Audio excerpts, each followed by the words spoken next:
अस्सलाम वालेकुम, जैसे कि हम आपको बता रहे हैं IEEE का 39 मल्टी टॉपिक सिंपोजियम मौजूद है और हमारे साथ जो बात करेंगे एनर्जी इकोनॉमिस्ट खालिद वलीद साहब और SDPAI से, और हम इससे बात करते हैं क्या कहते हैं खालिद वलीद साहब IEEE के इस इवेंट के हवाले से, और मज़ीद क्या इस किस्म के इदारे जो IEEE है क्या बेहतरी ला सकती है। तो जानते हैं खालिद वलीद साहब से। जी बताइए खालिद वलीद साहब, आपने स्पीच भी दी है इस टॉपिक पे, तो ज़रा प्लीज़ बताएं।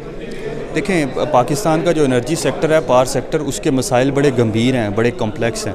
उसकी जब तक पॉलिटिकल ओनरशिप नहीं आएगी तब तक आप उसको सॉल्व नहीं कर सकते। ख़ास तौर पे आपका जो टैरिफ का मसला है, क्योंकि टैरिफ में आप बेपनाह सब्सिडीज़ देते हैं और उन लोगों के एक्सपेंस पे सब्सिडीज़ देते हैं जो कि आपके ज़्यादा बिजली कंज्यूम करने वाले लोग हैं।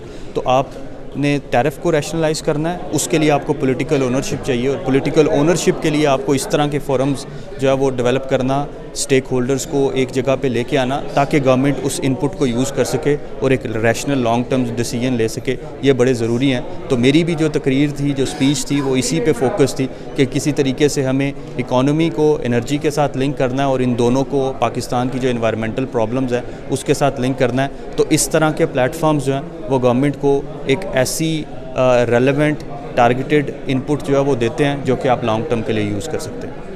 सर, आप एनर्जी इकोनॉमिस्ट हैं और जाहिर सी बात है कि एनर्जी की भी क्राइसिस पाकिस्तान में है और इकॉनमी के क्राइसिस भी हैं। तो सर दोनों ही ऐसा इम्पॉर्टेंट टॉपिक है, तो सर इसके हवाले से आप क्या कहें कि किस तरह से एनर्जी की जो है वो बेहतरी लाई जाए और इसकी इकोनॉमी जो है वो बेहतर से बेहतर हो सके। देखिए, बड़ा आसान सोल्यूशन है कि इंडस्ट्रियल ग्रोथ को बढ़ाना, इंडस्ट्रियल डिमांड को बढ़ाना। जैसे जैसे पाकिस्तान का इंडस्ट्रियल सेक्टर पावर ग्रिड के साथ लिंक होता जाएगा, इंडस्ट्रियल कंजम्पशन बढ़ती जाएगी, आपकी इलेक्ट्रिसिटी कंजम्पशन बढ़ेगी। चूँकि आपके कैपेसिटी चार्जेस फिक्स हैं, वो जो है वो नीचे आना शुरू हो जाएंगे। उसके दो बड़े आसान तरीके हैं। एक तो मैंने आपको बताया, टैरिफ रैशनलाइजेशन करनी चाहिए। बेनज़ीर इनकम सपोर्ट प्रोग्राम को यूज़ करते हुए सिर्फ टारगेटेड लोगों को सब्सिडी दें। 54% कंज्यूमर, टोटल कंज्यूमर को आप सब्सिडाइज़ करें हैं, जो कि अच्छी बात नहीं है, इसको कम होना चाहिए। और दूसरी चीज़, अभी जो यूरोपियन यूनियन का कार्बन बॉर्डर एडजस्टमेंट मैकेनिज़्म आ रहा है, उसके तहत आपको अपने ग्रिड की कार्बन इंटेंसिटी को कम करना होगा, रिन्यूएबल एनर्जी को लेके आना होगा। तो रिन्यूएबल एनर्जी को लाने का एक ही तरीका है, एक तो ये कि इन्वेस्टर्स को अट्रैक्ट करें, दूसरा ये कि आप जो है वो पहले से लगी जो थर्मल आपकी कैपेसिटी है, फॉसल फ्यूल बेस्ड कैपेसिटी है, उसको अर्ली रिटायर करें। उससे आपके रिन्यूएबल्स की जगह बनेगी और इकोनॉमिक केस बनेगा। इस तरह के जो इनिशिएटिव्स हैं उसके तहत जो है वो आप लॉन्ग टर्म प्लानिंग कर सकते हैं।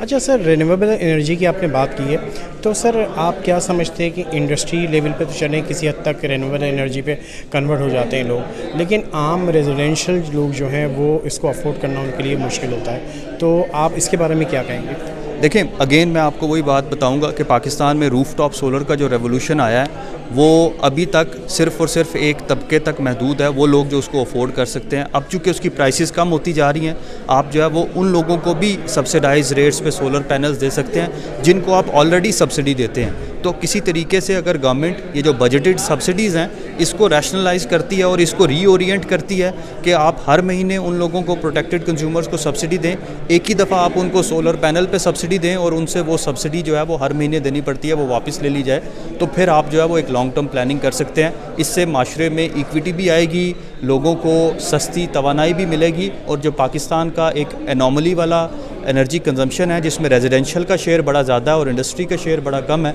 उसको भी आप ठीक कर सकेंगे। आप रेजिडेंशियल के शेयर को कम कर लें ग्रिड में और इंडस्ट्री के शेयर को बढ़ा लें, इस तरह से पाकिस्तान जो है वो आगे चल सकता है। सर खालिद साहब, ये टॉपिक तो ऐसा है कि जितनी भी बात की जाए कम है, जो कि मसाइल ज़्यादा हैं और जो इसका सलूशन है वो कम है। अच्छा सर, अगर आप इंडस्ट्री की बात करें तो इंडस्ट्री भी इस जो एनर्जी के हवाले से बहुत ज़्यादा परेशान है और बहुत सर्वाइव कर रही है। तो सर इसके हवाले से भी बताएं, क्या आप कहते हैं? देखिए, इंडस्ट्री को एक चीज़ करनी है। अब ये ना सिरे को कहीं से भी पकड़ लें, बात वहीं पे आ जाएगी कि अगर आप इंडस्ट्रियल प्रोडक्शन को बढ़ाते हैं तो आप जो है वो अपने इलेक्ट्रिसिटी रेट्स को कम कर सकते हैं। और इंडस्ट्रियल प्रोडक्शन को बढ़ाने के लिए आपको इलेक्ट्रिसिटी का रेट जो है वो कम करना है। तो ये एक ऐसा साइकिल है जिसको समझने की ज़रूरत है। उसके लिए एक चीज़ ये की जा सकती है कि आप जो है वो इंडस्ट्री को इंसेंटिवाइज रेट्स पे बिजली दें, ख़ासकर एक्सपोर्टिंग इंडस्ट्री को, ताकि पाकिस्तान की एक्सपोर्ट्स बढ़ें। जैसे जैसे एक्सपोर्ट्स बढ़ती जाएंगी, मैक्रो इकनॉमिक इशारे ठीक होंगे, आपके कैपेसिटी चार्जेस जो हैं वो कम होना शुरू हो जाएंगे। एक एग्जांपल आपको देता हूँ, 2019 में एक प्लांट लगा था कोल का, उसके कैपेसिटी चार्जेस 3 रुपये पर यूनिट थे, अब वो बढ़ के 10 से 12 रुपये पर यूनिट हो गए हैं। वो ये नहीं कि उस प्लांट की कोई इनएफिशिएंसी है, सिर्फ इस वजह से कि इंटरेस्ट रेट बढ़ गया है, इस वजह से कि एक्सचेंज रेट बढ़ गया है, इस वजह से कि इन्फ्लेशन बढ़ गया। तो जैसे जैसे ये इंडिकेटर्स नीचे आते जाएंगे, कैपेसिटी चार्जेस भी नीचे आते जाएंगे और आपकी इंडस्ट्रियल प्रोडक्शन जो है वो बढ़ना शुरू होगी। तो सर आपका इदारा किस तरह से एफर्ट्स कर रहा है इंडस्ट्री को भी, रेजिडेंशियल को भी इस चीज़ का बेनिफिट पहुंचाने के लिए? देखें, हमारा इदारा चूँकि सस्टेनेबल डेवलपमेंट पे फोकस्ड है, तो हम लॉन्ग टर्म प्लानिंग की बात करते हैं। हम हमेशा से गवर्नमेंट को इनकरेज करते हैं कि सिर्फ और सिर्फ पॉपुलर डिसीजन ना लिए जाएं जो कि सिर्फ शॉर्ट टर्म के लिए वायबल हों। एक दफ़ा लॉन्ग टर्म होराइजन में प्लानिंग की जाए, ख़ास तौर पे जो आपकी सब्सिडीज़ है उनको रैशनलाइज़ किया जाए। और दूसरा, सोलर पैनल्स को, नेट मीटरिंग को इस तरह से इंटीग्रेट किया जाए कि वो एक माशरे में इंक्लूसिविटी लेके आए। वो लोग जो सोलर पैनल अफोर्ड नहीं कर सकते, उनके लिए भी जो है वो सोलर पैनल को थोड़ा सा जो है वो अफोर्डेबल किया जाए, ताकि आप सब्सिडीज़ को कम कर सकें। बहुत बहुत शुक्रिया सर, थैंक यू सर।